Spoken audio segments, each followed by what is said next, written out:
Magandang hapon. Update na nga muna tayo sa lagay na ating panahon ngayong araw ng Lunes, ikapitong araw ng Oktubre taong 2024. Sa kasalukuyan nga ay may namomonitor tayong low pressure area sa loob ng ating Philippine Area of Responsibility. Kanina alas 3 ng hapon, ito ay nasa may layong 165 kilometers kanluran ng Coron, Palawan. Itong low pressure area na ito nananatiling mababa or unlikely na maging isang ganap na bagyo. Ito ring low pressure area na ito ay naka-embed or nakapaloob sa Intertropical Convergence Zone o ITCZ na nakakaapekto sa Mindanao at Palawan. Then, etong low pressure area din na to nagdadala ng maulap na papawirin at mga kalat-kalat na pag-ulan, pagkidlat at pagkulog sa may Metro Manila, Central Luzon, Calabarzon, sa may Bicol Region, sa may La Union, sa may Pangasinan, sa may Benguet, sa may Nueva Vizcaya, Quirino, Oriental Mindoro, Occidental Mindoro at Palawan. Samantalang itong ITCZ naman nagdadala rin ng mga paulan sa may Barm at Soc-Sargent. Kaya ingat sa ating mga kababayan na inuulan ng mga nakaraang araw pa sa banta ng pagbaha o pagguho ng lupa. Para naman sa nalalabing bahagi ng bansa, partly cloudy to cloudy skies tayo at may mga tsansa ng mga localized thunderstorms. Sa ating mga kasamahan sa Regional Services Division, maglalabas ng mga thunderstorm advisory, rainfall advisory o hindi kaya heavy rainfall warning kung kinakailangan.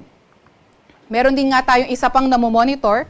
Ito naman ay isang bagyo sa labas ng ating Philippine Area of Responsibility.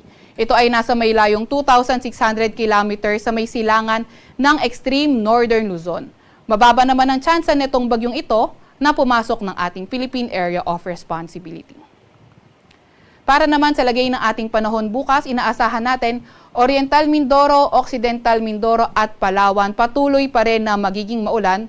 Samantalang sa Metro Manila at nalalabing bahagi ng Luzon, mga tsansa na nga lang ng mga localized thunderstorms sa ating mga babantayan. Agwat ng temperatura bukas sa Metro Manila ay 25 to 31 degrees Celsius. Sa Maylawag naman at Tugigaraw ay 24 to 33 degrees Celsius. Sa Baguio ay 18 to 23 degrees Celsius, 23 to 30 degrees Celsius sa Tagaytay at 25 to 30 degrees Celsius sa may Legazpi. Agwat naman ng temperatura sa Puerto Princesa ay 25 to 33 degrees Celsius at 26 to 33 degrees Celsius sa may Palawan. Para naman sa lagay ng panahon bukas, Visayas at Mindanao area, asahan naman natin fair weather conditions with chances pa nga rin ng mga localized thunderstorms. Agwat ng temperatura sa Cebu, Cagayan de Oro at Tacloban ay 25 to 32 degrees Celsius. 25 to 33 degrees Celsius sa may Iloilo at Zamboanga at sa may Davao naman ay 24 to 33 degrees Celsius. Wala pa rin tayong nakataas na gale warning sa kahit na anong baybayin ng ating bansa. Para naman sa 3-day weather outlook sa Metro Manila, sa may Baguio City at Legazpi City, pati na nga rin sa malaking bahagi ng Luzon, patuloy pa rin yung fair weather conditions with chances of localized thunderstorms.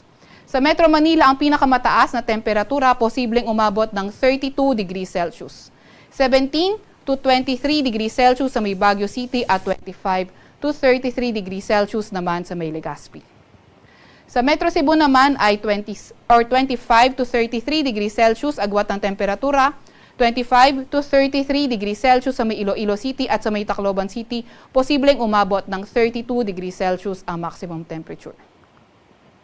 Sa Mindanao area naman, inaasahan nga natin patuloy pa nga rin yung fair weather conditions na may mga pulo-pulong pag-ulan, pagkidlat, pagkulog, gayon din sa may Metro Davao, Cagayan de Oro at Zamboanga City.